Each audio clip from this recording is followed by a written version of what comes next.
Hi guys, share ko lamang po sa inyo itong mga agency bound to Japan.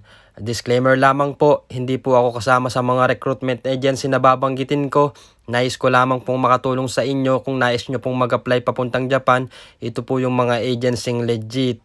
Pwede nyo pong i-check yung Facebook page nila at pwede po kayong mag-email sa kanila. Marami rin po silang kailangan na trabahador dito sa Japan. Kaya naman po, wag na po kayong magpatumpik-tumpik pa at mag-apply na po kayo. Ito po yung agency nakapagpaalis sa akin, ang Prudential Employment Agency Incorporated na matatagpuan po sa Las Piñas City. Nandyan po yung mismong address niyan at check nyo na lamang po sa Facebook page nila at mag-email na din po kayo.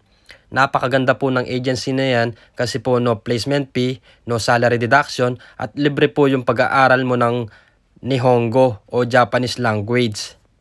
Sanko Employment Solutions Incorporated, Placewell Corp or Placewell International Services Corporation, Uno Overseas Placement Incorporated, RHB Placement Agency International Incorporated, PAMC or Philippine Assist Life Manpower Corporation, Chartreuse Prime Recruitment Specialist Incorporated, Multi Resources Development Corporation, YWA Human Resource Corporation, Royal Gem Resources and Manpower Development Corporation, Alpha Tomo Intel Manpower Services Incorporated, Asia Reach International Management and Contractor Services, Golden Gateway International Manpower Services Incorporated.